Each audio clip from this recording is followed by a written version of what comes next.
హత్యాయత్నం కేసులో నిందితుడు అరెస్టు వివరాలు వెల్లడించిన డీసీపీ శ్రీనివాస్, మొయినాబాద్ సీఐ పవన్ కుమార్ రంగారెడ్డి జిల్లా మొయినాబాద్ మండల పరిధిలో హత్యాయత్నం కేసులో నిందితుడిని మొయినాబాద్ పోలీసులు అరెస్ట్ చేశారు.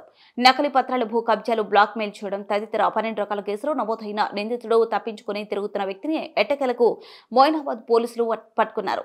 Rajendranagar DCP Moinabad CI Pavan Kumar media ముందు వెల్లడించారు. పోలీసులు ఒక నటోరియస్ క్రిమినల్ వీడు అతను అరెస్ట్ చేయడం జరిగింది. Syed Buranuddin alias Buran, OP Singh alias OP Sharma. ఈ 3 పేర్లలో ఇక్కడ ఇండియాలో అన్ని స్టేట్స్లో డిఫరెంట్ నేమ్స్తో తిరిగి ఫ్రాడ్ చేస్తుంటాడు.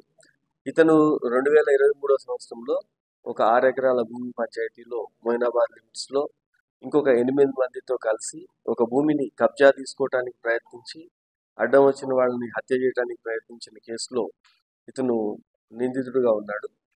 ఇతను పోలీస్ మీద మన కోర్టులో కేసు వేసి నాట్ టు అరెస్ట్ అని చెప్పి తీసుకొని స్టే తీసుకురావటం, దాని తర్వాత పోలీస్ దాన్ని పర్ష్యూ చేసి ఆ స్టే వెకేట్ చేసిన తర్వాత నిన్న ఇతన్ని అదుపులో తీసుకొని అరెస్ట్ చేయడం జరిగింది.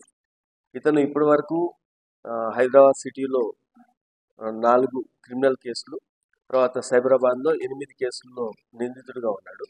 ఈ మొత్తము 12 కేసుల్లో కొన్ని ఫైనలైజ్ అయినాయి, కొన్ని కోర్టులలో పెండింగ్ ఉన్న పరిస్థితి ఉంది.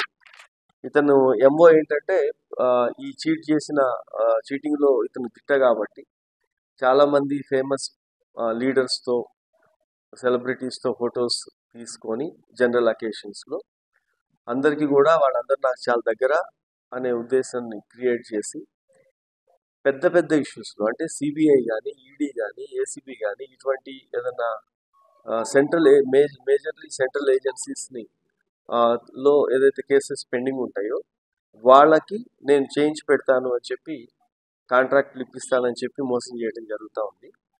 ఇతను ఒకసారి జార్ఖండ్ అక్కడికి ఢిల్లీ నుంచి ఫోన్ చేయించుకోవటంలో మేనేజ్ చేసి జార్ఖండ్ వెళ్ళి స్టేట్ గెస్ట్ హౌస్లో ఉండి అక్కడ సీఎంఓతో నేను అక్కడ మైనింగ్ కాంట్రాక్ట్ ఇప్పిస్తానని చెప్పి పైరవీ చేసే క్రమంలో అది తప్పు అని చెప్పి తెలుసుకొని అక్కడ రాహుల్ గాంధీ పిఏ అని చెప్పుకున్నాడు ఇతను ఆ సీఎంఓలో.